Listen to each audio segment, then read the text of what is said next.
Hello traders and investor. इस video में मैं बात करूंगा टोटली अगर आप एक हफ्ते के अंदर या एक हफ्ते या एक महीने के लिए ऑप्शन ट्रेडिंग कर रहे हैं, यानी ऑप्शन कॉन्ट्रैक्ट में मई मंथ के ऑप्शन कॉन्ट्रैक्ट में है तो सावधान हो जाइए। अगर आप ऑप्शन बायर हैं या ऑप्शन सेलर हैं, मई मंथ के इंडेक्स निफ्टी 50 में अगर आप ऑप्शन ट्रेडिंग कर रहे हैं तो सावधान हो जाइए। पूरा वीडियो जरूर देखिए, वीडियो लंबा हो सकता है 8 से 10 मिनट। अगर आप सीरियस ट्रेडर हैं, ऑप्शन ट्रेडिंग करते हैं या इक्विटी ट्रेडिंग करते हैं तो पूरा वीडियो जरूर देखें।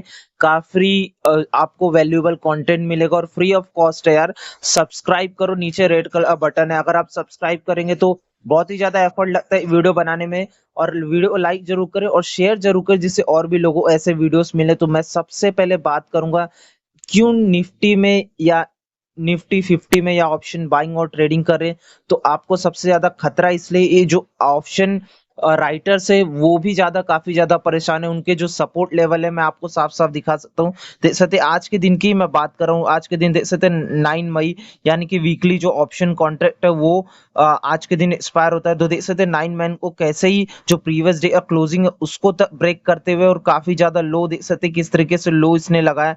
लगभग देख सकते हैं 2300 के आसपास से डायरेक्ट मार्केट चला गया 2000, मतलब 150 पॉइंट का दिन में गैप अप क्यों हो रहा है ये भी जानिए। पूरी बात अगर समझेंगे, अभी तक कोई वीडियो में होगा बिकॉज आधे से ज्यादा लोग तो 30 सेकंड में ही चले जाते हैं, तो जो भी इस समय वीडियो में होगा वो काफी ज्यादा केयरफुल है। मई मंथ में पूरे इंडिया में इलेक्शन चल रहा है। 2024 मई मंथ में इलेक्शन चलेगा और जून में रिजल्ट आएगा, कुछ 15 या 20 जून तक रिजल्ट आएगा।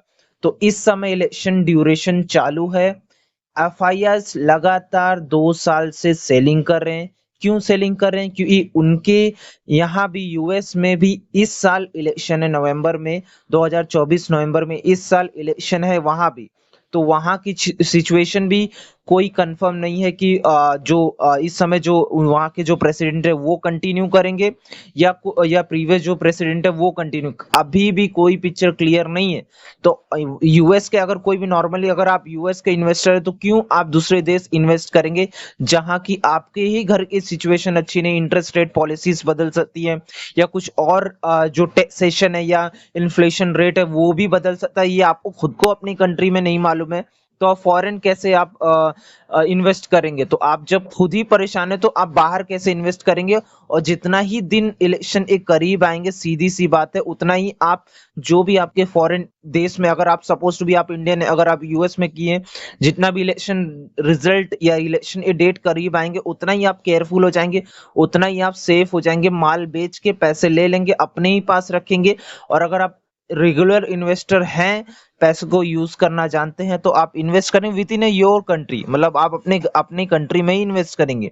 जब तक रिजल्ट आपके अकॉर्डिंग ना आ जाए, आपने जो सोचा वैसा ना हो जाए, तब तक आप बाहर इन्वेस्टमेंट करने ही सोचेंगे नहीं। सेम यूएस वाले तो इंडिया में कर रहे हैं, एफआईएस के रूप में उन्होंने हैवी सेलिंग 2 साल में की है, कंटिन्यूअस कर रहे हैं। अब आपको मैं ऑप्शन ऑप्शन जो डेली जो ऑप्शन डाटा है, एफआईएस डीआईएस डाटा है, मैं वो भी दिखाऊंगा किस तरीके से। अगर सपोज टू बी कल ही बात करते 8 मई, तो उधर देख सकते हैं किस तरीके से जो एफआईएस है वो लगभग 6,000 करोड़ के आसपास का सेलिंग करे और डीआईएस 5,500 की बाइंग करे।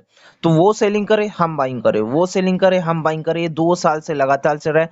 एग्रेसिव सेलिंग हो रही है एफआईएस की तरफ से। और निफ्टी को पहुंचाना चाहते हैं 19,000 20,000 के आसपास वो पहुंचाना चाहते हैं। पर डीआईएस लगातार बाइंग कर रहे हैं। बाइंग का मीन्स है कि अगर आप, सीधी सी बात है, अगर वो लगातार सेलिंग करें किसी और को तो बाइंग करना ही पड़ेगा। अगर वो लेवल मेंटेन करना है और ग्रोथ करनी है तो लगातार आपको बाइंग करनी पड़ेगी। जो हमारे यहाँ से डोमेस्टिक इन्वेस्टर हैं या म्यूचुअल फंड वाले या इंस्टीट्यूशनल इन्वेस्टर लगातार बाइंग कर रहे हैं। मैं 10 करोड़ की बात नहीं कर रहा रेगुलर बाइंग की, मैं बात कर रहा हूँ दिन में। अगर सीधी सी बात है, अगर एक दिन में कोई 300 करोड़ की बाइंग कर रहा है, कोई 400 करोड़ की बाइंग कर रहा है, तो एक दिन में लमसम जो बाइंग हो जाएगी लगभग 1,000 करोड़ की, 500 करोड़ की। समटाइम्स ऐसा हो जाता है ये जो डीआईएस है वो कभी कभी सेलिंग करते हैं लगभग 100 करोड़ की। तो 100 करोड़ बहुत ही ज्यादा मिनिमम है। तो उसके बाद जो डीआईएस है वो 90 करोड़ की बाइंग कर लेते हैं। तो वो एक दे रहे या हम वो सेल कर रहे, हम बाय कर रहे, वो सेल कर रहे, हम बाय कर रहे, लगातार कंटिन्यूअस चलता जा रहा है। तो पर आपको भी मालूम है हर चीज का एंड है। जो हमारे डीआईएस है वो लगातार एग्रेसिव बाइंग इसलिए कर रहे हैं कि हमारे देश के जो अभी अभी जो सिनेरियो चल रहा है उसके अकॉर्डिंग, तो जो इस समय जो गवर्नमेंट है वो लगातार कंटिन्यू करेगी।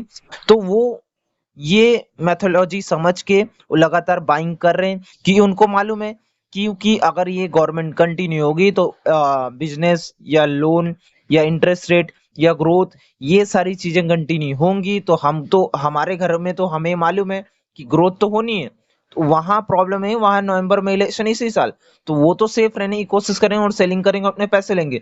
पर हम जानते हैं कि हमारे यहाँ तो सेफ्टी ऑलरेडी है, हमारे यहाँ ऐसा कोई अनस्टेबिलिटी नहीं है, तो हम तो बाइंग करेंगे, वो सेलिंग करें, हमको बाइंग करने की अपॉर्चुनिटी मिल रही है। पर अगर डीआईएस फंसेंगे तब, अगर ये गवर्नमेंट कंटिन्यू नहीं करती, जो इस समय गवर्नमेंट है वो इलेक्शन के बाद कंटिन्यू करके नहीं करती, ऐसे चांसेस कम है। आप मैं सीधी सी बात कर रहा हूँ, आप डीआईएस के पावर को नहीं जानते, जो डोमेस्टिक इंस्टीट्यूशन है उसके पावर को नहीं जानते, सीधी सी बात है। वो हमसे, हम अगर 1% है तो वो 1000% है। वो अपने आपको भी सीधी सी बात है, आज डीआईएस का पैसा हो, रिटेल का पैसा हो या नॉर्मल सिंगल पर्सन का पैसा हो, पैसा तो पैसा है। और इंडियन डीआईएस बेवकूफ बिल्कुल नहीं है, वो सारी चीजें कैलकुलेशन करना जानते हैं, सारी चीजें। मैं यही कह रहा हूँ, वीडियो लंबा होगा। अभी अभी तक अगर कोई है वीडियो में तो लाइक जरूर करें, मुझे समझ में भी आएगा। कोई वीडियो पे है तो लाइक करें, लाइक बढ़ेगा तो मुझे समझ में आएगा इस समय कोई मौजूद है। और अगर कमेंट है आप पे कोई पर्सनल स्टॉक्स है या कुछ आप उसके बारे में जानना चाहते हो तो नीचे कमेंट जरूर करें। चैनल को सब्सक्राइब करें यार, फ्री ऑफ कॉस्ट है, मोटिवेशन महसूस होता है। तो सबसे पहले मैं सीधी सी बात करता हूँ, तो डीआईएस इस समय अपने फंडे पे है कि गवर्नमेंट कंटिन्यू करेगी, वो काफी स्ट्रांग है, वो हर चीज की कैलकुलेशन करके रखे हैं। और वो एफआईएस को बीट करने के लिए रेडी, वो सेलिंग करे, 6000 करोड़ की करे, 600 करोड़ की करे, वो बाइंग करने के लिए रेडी बैठे, क्योंकि वो जानते हैं हमारे यहाँ रिजल्ट आने में ज्यादा दिन नहीं है और वो स्ट्रांग हो चुके हैं। और डीआईएस तो रिजल्ट आने के बाद, एफआईएस जो है फॉरेन इंस्टीट्यूशन, वो रिजल्ट आने के बाद भी सेलिंग करेंगे, पर बहुत कम। और डीआईआईस तो बाइंग कर ही रहे हैं, और उनके जो इन्वेस्टमेंट है वो जैसे रिजल्ट आए, रिटेल कूदेगा, रिटेल कूदेगा। सपोज टू बी डीआईएस अगर 30% उनको ग्रोथ होने वाली है, तो रिटेल आने के बाद उनका कम से कम 60% के आसपास रिटेल कूदेगा। सीधी सी बात है, इस समय तो मैं भी ट्रेडिंग जो है सोच सोच के कर रहा हूँ। डीआईआईस जहां मौका मिल रहा है इंट्राडे लेवल हिसाब से वो सेलिंग कर रहे हैं, दबा के सेलिंग कर रहे हैं। और डीआईएस उसी एट द मोमेंट वो भी कैलकुलेशन करने के बाद ही बाइंग करते हैं। ऐसे तो सोच के बाय नहीं करते, सोचते हैं, बाय करते हैं, सही रेट क्या है, सही लेवल क्या है, और आने वाले समय में ये जो हम लेवल पे बाइंग कर रहे हैं क्या वो अचीव होगा, या एफआईएस कंटिन्यू सेलिंग करते हुए नीचे ले चले जाएंगे। तो ये सारे सिनेरियो है, आपको साइकोलॉजी पे ही ध्यान देना होगा।